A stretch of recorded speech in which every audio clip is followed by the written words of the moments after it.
this gonna sound bad, but I do not mean it in a bad way because the term casuals carries a negative connotation. Be careful with that word. They get funny, but they get funny when you call them casuals. Casuals, to me, there's absolutely nothing wrong with a casual. Like, enjoy the game how you want to enjoy it. I only use the term casual because I can't think of another word for it. Like, I don't question your passion, but I just don't think you're as dialed in, you know what I'm saying, as somebody else. I think the problem is, since we won the Super Bowl, more casuals are tuned into this part of the season. You know what I mean? And they're getting stressed out over stuff that non-casuals saw coming, 2 years ago in some of these drafts. You know what I'm saying? So I feel like when a casual steps outside of casual business, then they see some shit they didn't want to see. They see some shit they didn't expect to see. You know what I'm saying? Stay back in your casual lane and trust and believe that September we gonna be good. That's all I'm saying. I like that. That was eloquently, beautifully put. That was well put. That was very well put. You can't say it no better than that. You know, it's just people who just don't know anything about Super Bowl turnover. When you know what I mean, turning a roster over after a Super Bowl, people don't know the ebbs and flows of the offseason. It's a lot of people who just don't know. Because if you were to ask me, you know, in one word, what do I think about the Eagles offseason so far? I would say great. I would say amazing. The core is still there. Like, what is there to be upset about? You didn't lose any Pro Bowlers. You didn't lose any All-Pros. Those guys are still in the building. Now, the CJ thing, that threw a lot of people for a loop, but we passed that now. The core is still there. You know what I'm saying? And then you see Azeez Ojulari and Joshua Uche. I'm going to be real about this. I love Josh Sweat, but Ojulari's ceiling is higher than Josh Sweat's ceiling, especially playing with Vic Fangio as his coordinator. Uche arguably has the same ceiling as Josh Sweat. You know what I mean? So, like, I feel really, really good about what the Philadelphia Eagles did. In my opinion, all you need to do is go look for a safety now. So when casuals start stepping in lanes of why they do this, they're not doing enough here, we're not doing enough there. Think about this if you're the Philadelphia Eagles. What do you really need? What do you need? What do we need? We don't need a franchise quarterback. We don't need wide receivers. We damn sure don't need a superstar running back. We don't need no offensive line help. You still got Stoutland in the building. You got Fangio in the building. I mean, what do you really need? The only thing I could think of is a safety. And people need to get their head out of their ass and understand a couple things. When the Patriots first repeated, I looked at the last two teams to repeat a couple days ago. I did a video on it. The New England Patriots and the Chiefs. The Patriots repeat. There was no Pro Bowlers or All-Pros on the offensive side of the ball. All those guys were on the defensive side of the ball. All the core guys, Willie McGinnis, Seymour, Ty Law, Rodney Harrison, Teddy Bruschi. You know what I'm saying? They brought all them guys back the next year. And that's how they repeated, by keeping their core guys together. They moved guys around. They did get Corey Dillon the second year. They did add, because they didn't have a 1,000-yard rusher the first time. Tom Brady wasn't even a Pro Bowler. You know what I mean? The first Super Bowl. So it's like, what are we talking about here, bro? The core of the Patriots was the defense the first two Super Bowls. Tom Brady didn't even throw for 4,000 passing yards either one of them seasons. You know what I mean? We are built to repeat. It's as simple as that.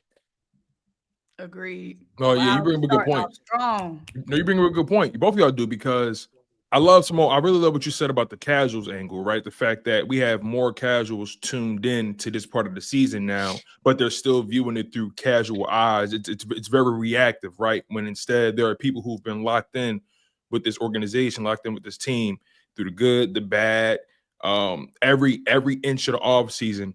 You know, the people like us, the people who really lock in, and for the most part, a lot of you guys in the live chat, most of you guys are not casuals. You guys that are tuned into the offseason content, you guys are the ones that really are the football psychos, right? You guys are locked into every inch of this team, right? And then, you know, LB, what you say about the Patriots, the fact that when you win and you win big, teams are going to want to poach your players, but also you have to continue to shuffle out players and keep things fresh and bring in fresh faces. You need to bring in guys that are new, that have that fresh hunger, right? Because all that's going to do is kind of keep the guys, keep your core wanting more, right? Because your core is going to want to get that Super Bowl for those guys who just got there. So but regardless, though, y'all both raised good points about just roster turnover, about people looking at this team through a casual lens. And the reality is, I spoke about this in a video that I posted yesterday.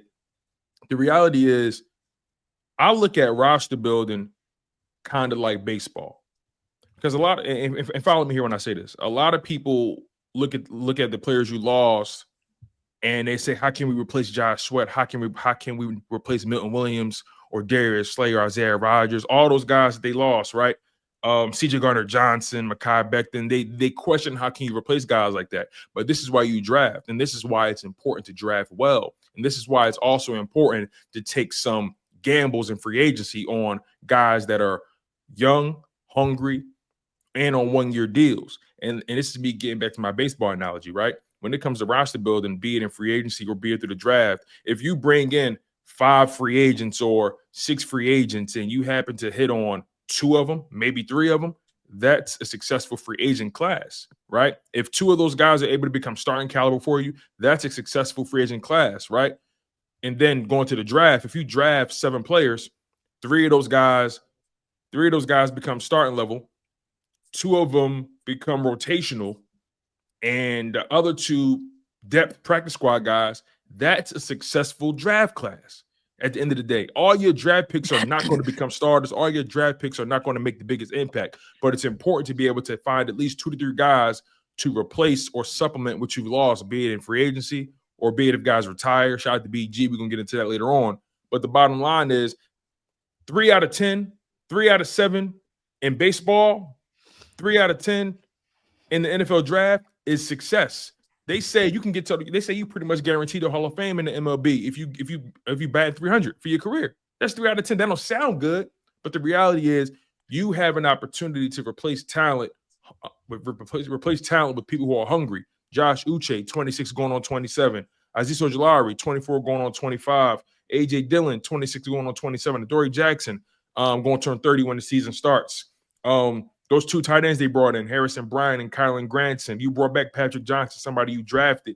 Quinyon Green, a young guy who's going to battle in the trenches with Tyler Steen and Trevor Keegan. You brought in some guys that maybe they may not be starting level now, but the position battles are going to be at an all-time high to the point where they're going to help the cream rise to the top.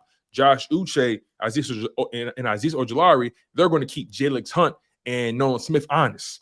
Harrison Bryant and Kylan Granson, the 2 tight ends, they're going to keep Grant Cacatera honest and EJ Jenkins honest. We still don't know what Dallas Goedert's future is, but they're going to compete with those guys whether we like it or not, whether you want to call them mid or not. AJ Dillon is going to keep Will Shipley on his toes. Hey, young fella, we like you. You had a good playoff run, but we're going to make sure you earn that RB2 spot. You ain't getting nothing handed to you. You feel what I'm saying?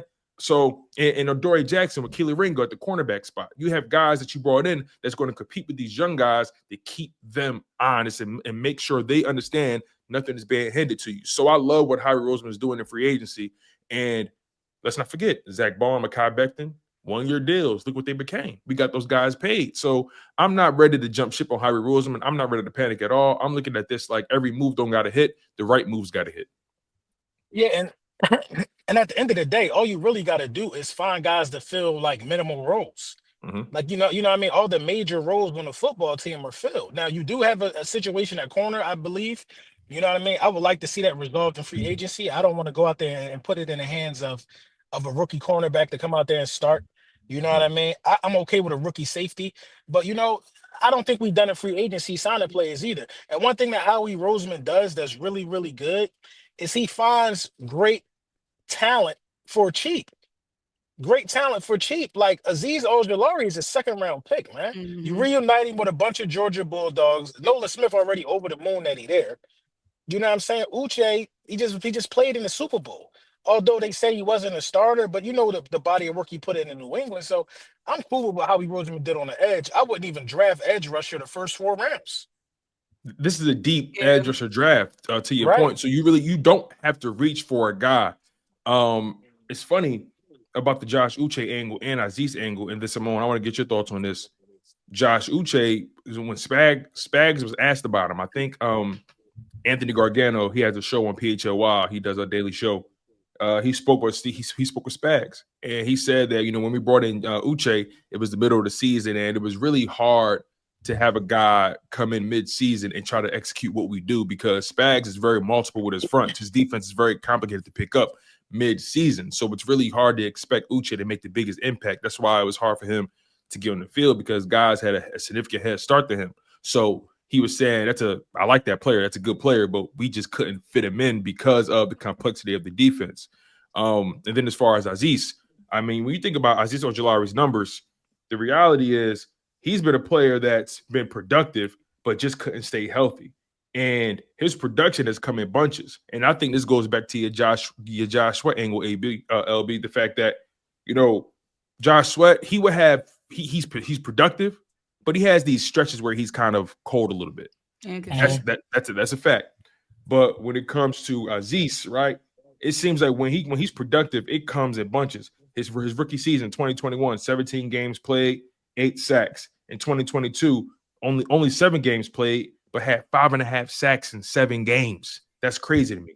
Now, 2023 had the down season, bouncing back from the injury, only played in 11 games, only 2.5 sacks. But 2024 bounced back with that, still only played 11 games, but had 6 sacks. So if I'm looking at his production and I'm trying to project what he can do based on what he has done, I would like to think he's more closer to those 6 to 8, maybe 5 to 8 sacks a season, rather than that 2.5 sack that he had in 2023. So if he's giving you, in my opinion, if Azeez Ojulari is giving you 5 to 8, maybe 6 to 9 sacks as a rotational edge, I think that's a win.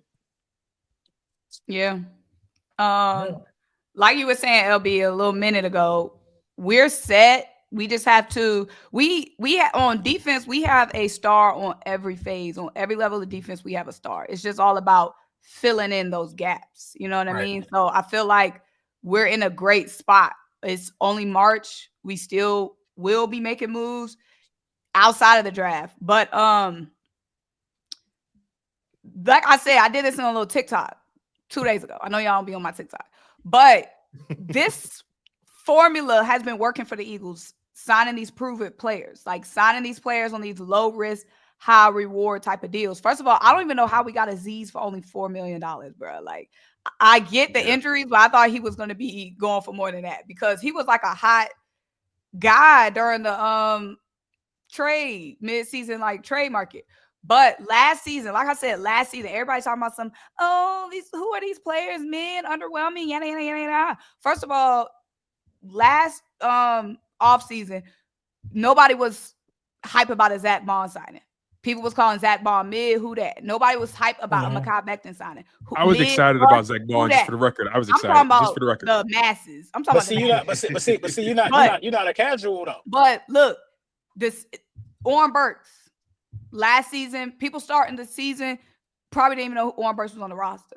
These same players they crying over and saying is the same players they didn't even know who they was last offseason. Is all I'm saying. Like, they got to trust the process, because it's been working for us, signing these proven players to fill positions. Last season, out of our proven players, we got an all-pro linebacker of the future. Last season, out of proven players, we got a stud in Mekhi Becton. We got somebody who's able to step up in Oren Burks. Like, we have the system in place. We have the coaches in place that can work with these guys. Like, we're good. We just got to fill she in. Like, we already got the structure, the framework with Jalen Carter, with Zach Bond, with Quinyon and Coop in the back end. It's just about filling in. Like, the one that hurt me the most, y'all. I literally had somebody say, and I just don't say nothing because I be trying not to be mean. After we lost Oren Burks, somebody was talking about something in my comments. Oh, this is the downside of winning a Super Bowl. Downside of winning a Super Bowl. So you would rather have Oren Burks going in the next season than win the Super Bowl 59? That's what I'm saying. Like, people is talking crazy.